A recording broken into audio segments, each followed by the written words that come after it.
They say the way to a man's heart is through his stomach. Well, this applies to everyone. And whoever that special someone is in your life, I have a recipe for you that will surely make their heart melt. It's called poached pears in spiced red wine, and I'm going to show you just how to make it.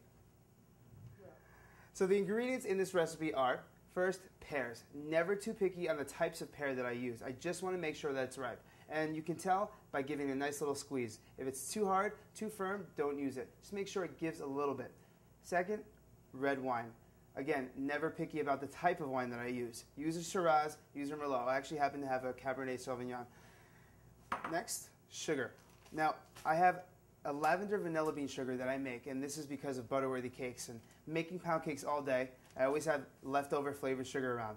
But you can always use regular granulated sugar, works just as fine.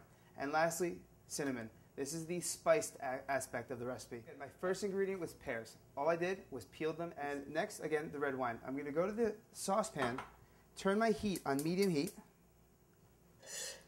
dump the pears in. Next, I'm going to dump the wine in, about 1.5 cups of the red wine. And as you can see, covers everything. Next, I have my last two ingredients. Now, for the spice, I'm going to add 1 cinnamon stick. As for the sugar, 1/2 cup of sugar. Remember, again, this is my flavored sugar, lavender, vanilla bean. And you can go ahead and use regular sugar. I'm going to give that a nice little mix. Again, we have 4 pears sliced in 1 1/2 inch lengths, and 1/2 cup of sugar, 1 1/2 cups of red wine, and 1 cinnamon stick. That's all you need. So I'm going to put this onto a simmer, uncovered, for about 20 minutes on medium heat. And then we'll check back. So back to the pears. I came back 20 minutes later and found that they need an extra 10 minutes. Half hour, that's it. Completely done. And check this out.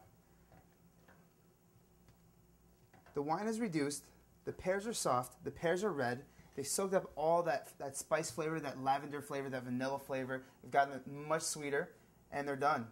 The last step with the poached pears is to set them aside on a dish or a bowl. Take that cinnamon stick out, and that's it, done. So stay tuned to 2 postings this week where I use these poached pears in a salad and a dessert.